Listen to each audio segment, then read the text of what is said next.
Praise the lord. దేవుని నామమునకు మహిమ కలుగును గాక. దేవుని నామం పేరిట మీకును మీ కుటుంబ సభ్యులందరికీ శుభాభివందనములు.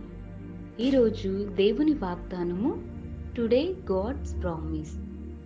యెహోవా ఆశీర్వాదము ఐశ్వర్యం ఇచ్చును. సామెతలు గ్రంథం 10వ అధ్యాయం 22వ వచనం. Jehovah's blessing is rich. The book of Proverbs chapter 10 verses 22. క్రీస్తునందు ప్రియమైన వారులారా, ప్రభువైన యేసుక్రీస్తు మనతో సెలవిచ్చుచున్నాడు. దేవుడు ఆశీర్వదించే దేవుడు. చాలా మంది అనుకుంటూ ఉంటారు, నేను కష్టపడుతున్నాను కాబట్టి నాకు ఈ ఆశీర్వాదం. నిజమే, కష్టపడినప్పుడు మనం ప్రతిఫలం పొందుకుంటాం, తప్పులేదు. కానీ ఇవాళ రేపు మనం చూసుకున్నట్లయితే ప్రతి ఒక్కరూ కూడా ఎంత త్వరగా ఆస్తిని సంపాదించుకున్నాం, ఎంత త్వరగా ఇల్లు కట్టుకున్నాం అని చూసుకుంటున్నారు. అలాగే ఆశీర్వాదం కొరకు ధనము కోసం పరిగెడుతూ ఉన్నారు.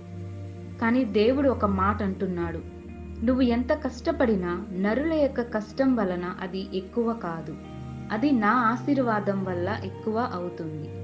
మరి దేవుడిని ఆరాధిస్తే దేవుడు మనలను ఆశీర్వదిస్తాడు.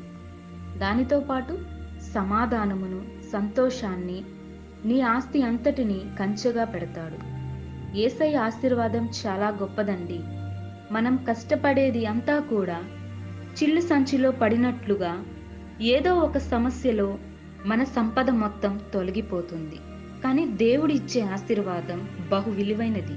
ఆయన ఆశీర్వాదం చాలా విలువైనది, ఘనమైనది, చాలా గొప్పది.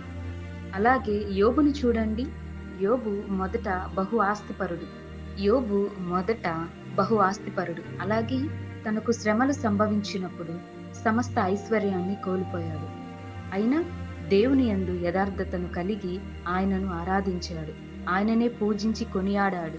దేవుని మీద విశ్వాసం అయితే కోల్పోలేదు. మరలా దేవుడు యోబును రెండింతల ఆశీర్వాదమును అనుగ్రహించాడు.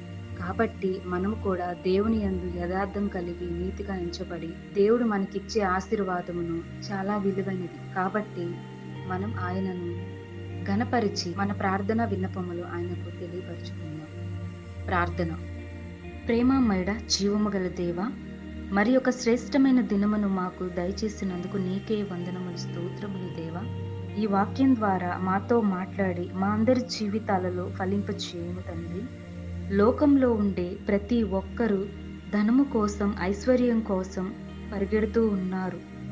వారు మిమ్ములను గైకొని నిన్ను ఆశ్రయించేవారుగాను, అలాగే మేము కూడా నిన్ను ఆరాధించే విధముగా చేయము దేవా. నీ మందిరంలో నివసించేలా చేయండి. మేము ఎంత కష్టపడినా మాకు ప్రతిఫలం తక్కువగానే ఉంటుంది కదా ప్రభువా. నీవు మమ్ములను ఆశీర్వదిస్తే మాకు సమాధానం, శాంతి, సంతోషం, ఐశ్వర్యం మాకు లభిస్తుంది. మేము నీ యందు నమ్మిక కలిగి నీ కృపతో మమ్ములను నింపుతారని నజరేయుడైన యేసుక్రీస్తు నామమున ప్రార్థించి వేడుకొనుచున్నాము తండ్రి.